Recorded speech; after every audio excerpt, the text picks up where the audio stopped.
Assalamualaikum warahmatullahi wabarakatuh. Perkenalkan, nama saya Dina Fitriah dengan NPM 2122211003 selaku PJMK-nya Bapak. Di sini saya akan memaparkan hasil resum saya mata kuliah belajar pembelajaran. Di sini untuk pertemuan yang pertama yaitu kelompok 1 tentang model-model pembelajaran. Pengertian model pembelajaran yaitu suatu perencanaan yang digunakan oleh guru dalam melakukan pembelajaran kepada peserta didik. Jenis-jenis model pembelajaran yang pertama yaitu kooperatif. Artinya strategi pembelajaran dengan metode berkelompok. Yang kedua, kontekstual, menekankan pembelajaran antara materi dengan siswa di dunia nyata atau keseharian siswa. Yang ketiga, berbasis masalah, membantu siswa memproses informasi yang ada di benaknya dan bisa menyusun pengetahuannya sendiri tentang dunia sosial di sekitarnya. Yang keempat, TGT, yaitu pembelajaran dengan tipe kelompok, tetapi guru juga bisa memberikan kuis ataupun game. Ciri-ciri dari model pembelajaran yang pertama, berdasarkan teori pendidikan. Dalam membuat model pembelajaran itu harus berdasarkan teori pendidikan yang telah dibuat oleh Kemendikbud. Yang kedua, dapat dijadikan pedoman. Artinya, model pembelajaran bisa dijadikan pedoman untuk guru dalam melaksanakan pembelajaran.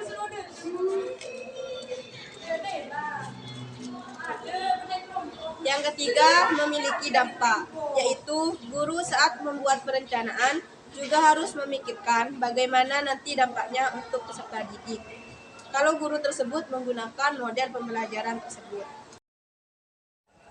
Untuk pertemuan kedua yaitu kelompok 4 pada tanggal 24 Juni 2022, materinya yaitu evaluasi belajar dan pembelajaran. Pengertian evaluasi belajar dan pembelajaran yaitu proses mendapatkan data siswa untuk perbaikan atau penilaian yang mencakup keseluruhan. Pendekatan ada dua, yaitu pendekatan tradisional dan pendekatan sistem. Pengertian pendekatan tradisional yaitu siswa harus cenderung dengan materi yang diberikan oleh guru. Yang kedua, pendekatan sistem, upaya untuk melakukan pemecahan masalah yang dilakukan dengan melihat masalah yang ada. Jenis-jenis evaluasi tes ada dua, yaitu tes berbentuk uraian atau esai, terdiri dari uraian terbatas dan bebas. Yang kedua, tes objektif.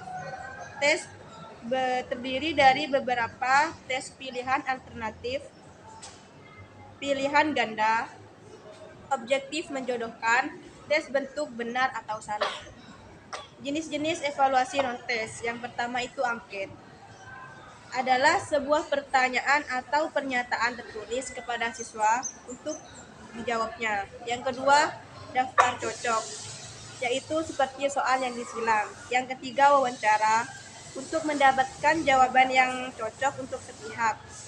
Yang keempat, pengamatan atau observasi, yaitu kegiatan siswa jauh mana yaitu mengetahui hasilnya, seperti pelajaran biologi. Di sini untuk pertemuan ketiga yaitu kelompok 2, materinya tentang pembelajaran inovatif.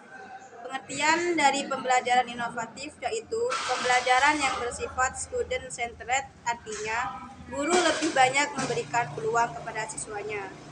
Tujuan dari pembelajaran inovatif sendiri, yang pertama menciptakan kelas yang nyaman untuk siswa, yang kedua sebagai pembaharuan dalam pembelajaran, yang ketiga melatih peserta didik untuk berpikir kreatif, yang keempat mengembangkan kreativitas peserta didiknya. Teknik dari pembelajaran inovatif ada 3. Yang pertama, blended learning. Artinya proses KBM bukan hanya di dalam kelas tetapi juga di luar kelas. Yang kedua, gamification, dibuat menjadi game supaya peserta didik tidak bosan saat proses KBM berjalan. Yang ketiga, computational thinking. Di sini ketika siswa tidak bisa menyelesaikan masalah, maka solusinya bisa mencari di komputer ataupun HP. 3 pondasi dasar pembelajaran inovatif. Yang pertama, teori kognitif atau pikiran. Di sini peserta didik menyelesaikan masalah dengan berpikir ataupun nalar. Yang kedua, teori humanistik, yaitu pembelajaran memanusiakan manusia, di mana peserta didik dapat menggali kemampuannya dan bisa diterapkan sendiri. Untuk pertemuan keempat, yaitu kelompok 6, materinya tentang guru sebagai insan multidimensi. Pengertian metode pembelajaran sendiri yaitu proses penyampaian materi oleh guru kepada peserta didik secara sistematis. Peran guru sebagai insan multidimensi, yang pertama, mendorong, artinya guru itu bisa mendorong para siswanya untuk lebih semangat dalam belajar. Yang kedua, membimbing. Guru di sini membimbing para peserta didik dari masalah yang belum selesai, dan guru bisa membantunya dan membimbing siswanya supaya berkembang. Yang ketiga, memfasilitasi.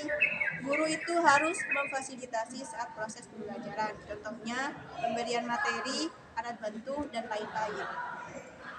Guru sebagai teladan.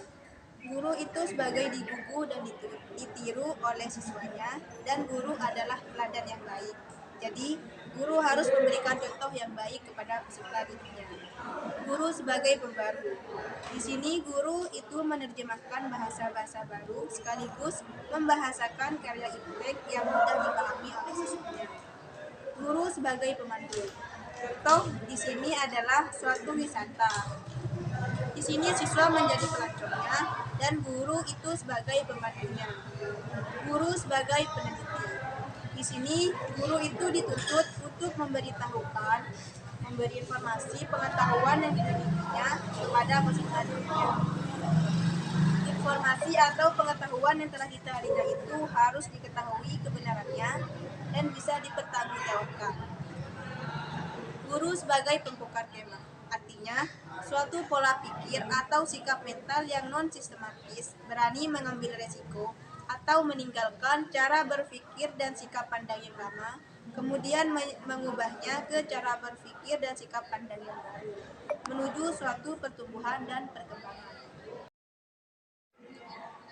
Untuk pertemuan kelima yaitu kelompok 3, materinya tentang masalah-masalah belajar. Pengertian dari masalah belajar sendiri yaitu situasi atau kondisi tertentu yang dialami peserta didik dan menghambat proses pembelajaran. Jenis-jenis masalah belajar. Yang pertama, siswa yang tidak mampu mencapai tujuan belajar. Artinya, siswa tidak mampu dalam mencapai tujuan yang diinginkan dalam belajar. Contoh, nilai tinggi, tetapi nilainya tetap saja rendah.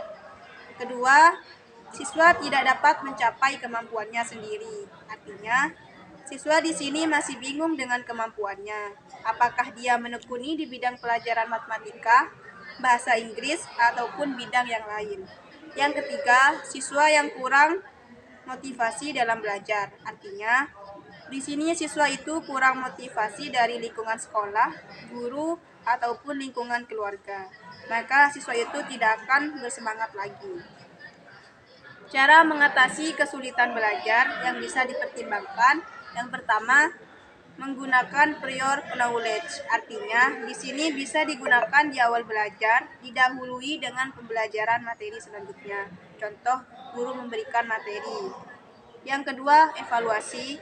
Setelah proses pembelajaran, di akhir pembelajaran, bisa dilakukan evaluasi supaya apa? Siswa yang belum paham bisa memahami materinya. Yang ketiga, bentuk kelompok belajar. Guru bisa membentuk kelompok dengan adil, siswa yang bisa dan tidak bisa, supaya mereka saling membantu satu sama lain. Untuk pertemuan ke-6, kelompok 5, yaitu materinya tentang efektif dan kekurangan e-learning. Pengertian dari e-learning sendiri yaitu jenis belajar mengajar yang cara penyampaian bahan ajar siswanya menggunakan media internet atau media jaringan komputer lain.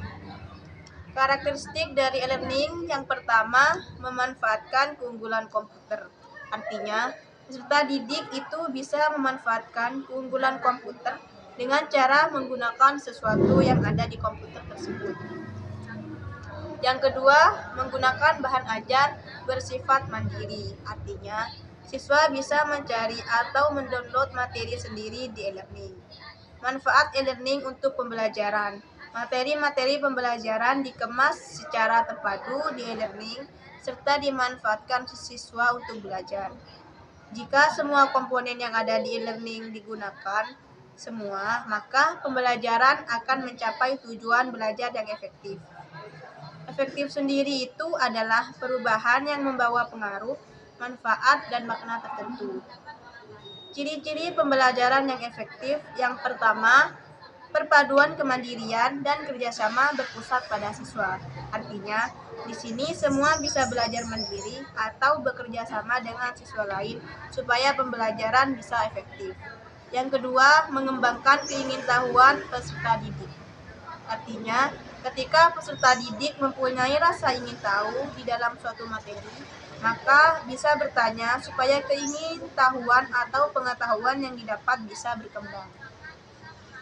Mengapa pembelajaran harus efektif?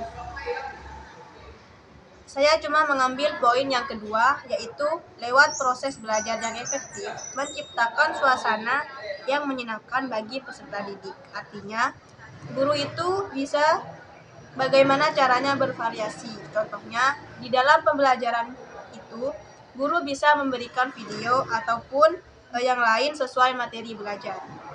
Sekian hasil pemaparan lesson saya. Mohon maaf apabila ada kesalahan. Wassalamualaikum warahmatullahi wabarakatuh.